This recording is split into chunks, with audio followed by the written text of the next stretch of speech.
Welcome back to the Lucida Brain Channel. In today's episode, we'll be talking about the caste system in India, a complex social structure that has shaped Indian society for centuries. Though it's deeply rooted in history, the caste system has undergone major transformations, especially in recent decades. And as we explore this topic together, we'll also reflect on how themes of equality, social justice, and human dignity resonate not just in India, but here in Ireland and across the world. The caste system is one of the oldest forms of social stratification in the world. Originating over 2,000 years ago, it divided Indian society into distinct groups based on birth, occupation, and social status. Traditionally, society was organized into four main categories, known as varnas.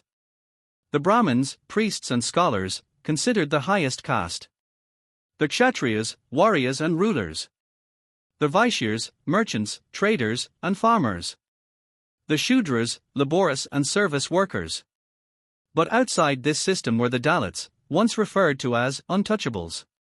For centuries, they faced systemic discrimination, exclusion, and were denied access to education, temples, and even clean water. They were often forced into the most difficult and degrading jobs.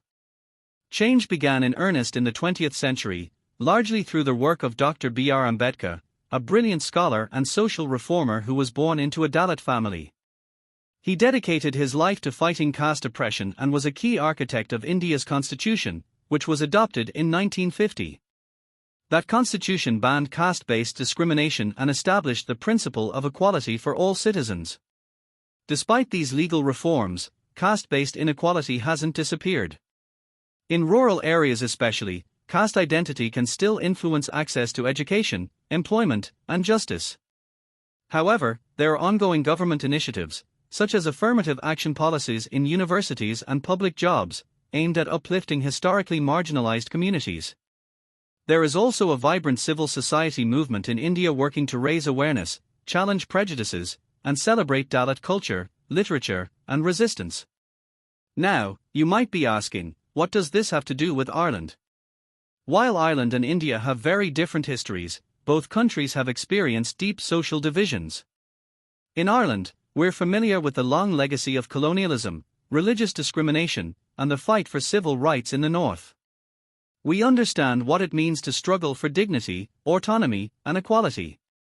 Ireland has a rich tradition of standing up for the underdog, of supporting justice, inclusion, and community-based values. In fact, Irish missionaries and development workers have long collaborated with Indian communities, especially in education and healthcare.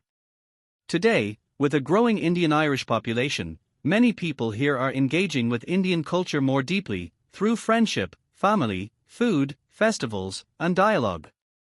So when we talk about caste, we're not just learning about another country's history, we're reflecting on universal themes, the importance of fairness, equal opportunity, and treating every person with respect and humanity. Thank you for joining me today. See you next time.